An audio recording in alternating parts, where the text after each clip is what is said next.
जय Bhim guys, मी वैशाली आणि स्वागत आहे तुमचं माझ्या ब्लॉगमध्ये. तर आता ना मी कॉलेजमध्ये चालले आणि आमच्या पुलावर बघा किती पाणी आले या.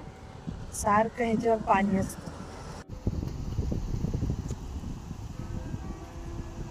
मी तर लांबूनच व्हिडिओ घेते, मला भीती वाटते पाण्यामध्ये.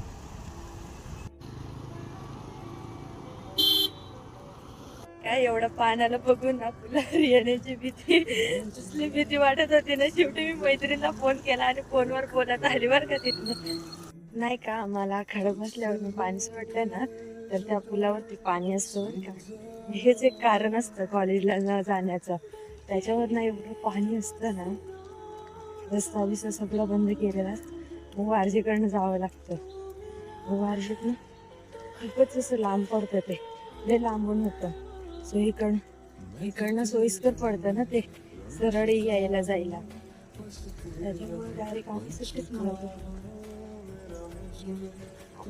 कॉलेजला काही आता ना आम्ही कॉलेजमध्ये आल्यावर काय बघा स्नॅप काढणं चालू यायचं. आणि आमचं लेक्चर 7:30ला असतं. आणि ते किती वाजले ग?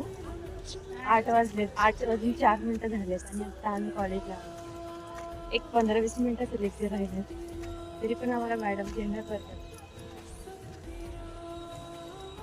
मी ना खाली गेलो होतो प्रेझेंटी द्यायला बरं का. खाली ऑफिसमध्ये गेल्यानंतर सगळ्यांनी आम्हाला एक काम दिलंय की सगळ्यांकडून करून घ्यायचं माय भारत रजिस्ट्रेशन. आणि आता आमचं बरं लेक्चर चालू आहे बरं का. आणि आम्ही खाली होतो. बघू लेक्चर चालू. तर आता ना ते जाणार पहिलं तर कॉफी पेणार आणि त्याच्यानंतर घरी जाणार आणि भेटू मग उद्याच्या ब्लॉगमध्ये. Bye bye.